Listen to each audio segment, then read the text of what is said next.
जय श्री कृष्णा, राधे राधे। भाई मुझे तो पाव भाजी बहुत पसंद है। अगर आपको भी पाव भाजी पसंद है तो इस तरह से बनाइए, आपके सभी दीवाने हो जाएंगे। पाव भाजी बनाने के लिए मैंने आलू को छील कर काट लिया है और इसे अच्छे से धो लिया है और पत्ता गोभी को काट कर अच्छे से धो लिया है।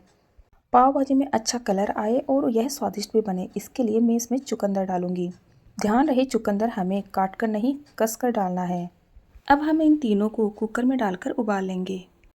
हमने हरी मिर्च और प्याज को चॉप कर लिया है। आप पाव भाजी में और भी सब्जियां ऐड कर सकते हैं, गाजर, मटर, गोभी। मेरे पास ये सब्जियां नहीं थी, इसलिए मैंने आलू और पत्ता गोभी से ये पाव भाजी बनाई है।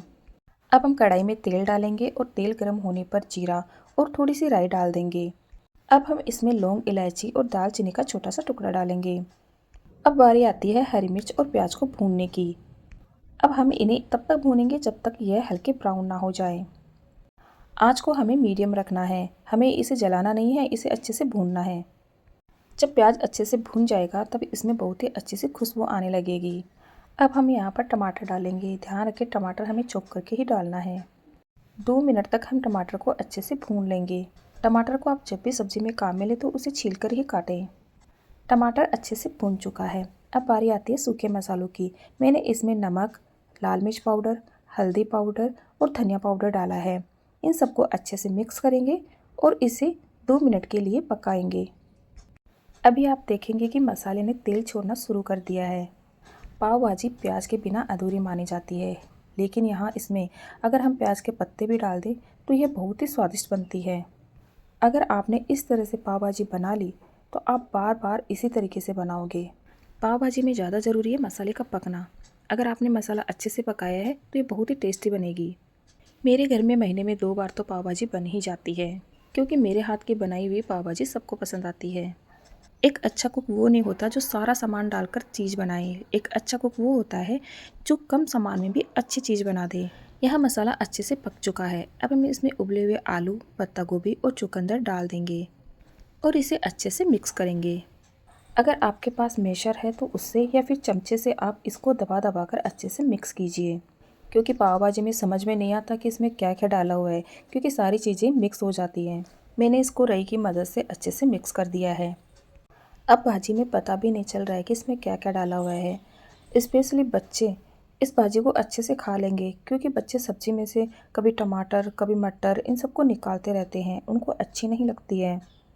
भाजी अच्छे से मिक्स हो चुकी है। अब हम इसमें कसूरी मेथी, चाट मसाला और थोड़ा सा गरम मसाला डालेंगे। इन तीनों को डालने से भाजी में खुशबू भी आएगी और यह चटपटी भी बनेगी। तो लीजिए, तैयार है हमारी खुशबूदार चटपटी भाजी। लास्ट में हम भाजी में हरा धनिया डालेंगे। हरा धनिया डालने से भाजी अच्छी भी लगती है और खुशबूदार भी बनती है। अब बारी आती है थोड़ा सा मक्खन डालने की। आप भाजी में मक्खन ज़रूर डालें। परोसते वक्त थोड़ा मक्खन और डालना है, लेकिन भाजी में भी आपको थोड़ा मक्खन डालना है। पाव का असली स्वाद मक्खन डालने से ही आता है। भाजी तो बनकर तैयार हो गई है, लेकिन अभी पाव सेकने बाकी है, तो आइए अभी पाव सेक लेते हैं। मैंने यहाँ 2 पाव लिए हैं और इनको बीच में से कट कर लिया है। अब पाव पर हम भाजी लगा देंगे। आप पाव को इस तरह से ज़रूर सेकिएगा, क्योंकि कई रेस्टोरेंट में मैंने देखा है कि वो इसी तरीके से पाव को सेकते हैं और फिर हमें लगता है कि हमारी पाव भाजी इतनी टेस्टी क्यों नहीं बनती है, क्योंकि उनका पाव को सेकने का तरीका थोड़ा अलग है। अब तवे पर घी डालकर पाव को एक तरफ से अच्छे से सेक लेना है और दूसरी तरफ भी घी लगा देना है। यहाँ हमें आँच मीडियम रखनी है। अगर हम फुल आँच पर इसे सेकेंगे तो हमारे पाव जल भी सकते हैं। पाव को अच्छे से घुमा घुमा कर सेकना है। ध्यान से सेकिएगा, कहीं हाथ ना जल जाए। अगर इस तरीके से सेकोगे तो पक्का आपकी पाव भाजी को 4 चांद लगने वाले हैं। दोस्तों, पाव भाजी सिर्फ स्वादिष्ट ही नहीं बल्कि पेट भरने वाला खाना भी है। इसमें कई तरह की सब्जियां होती हैं, इसलिए यह सेहत के लिए भी फायदेमंद मानी जाती है। अब बारी आती है थाली को सजाने की। भाई पाव भाजी का मज़ा तो थाली को सजाकर खाने से ही आता है। जब थाली में भाजी डली हो और भाजी पर हो मक्खन और पाव हो घी और भाजी में सेके हुए।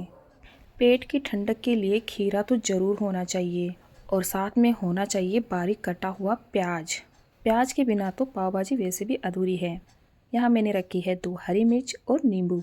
और लीजिए, तैयार है हमारी पाव भाजी की थाली।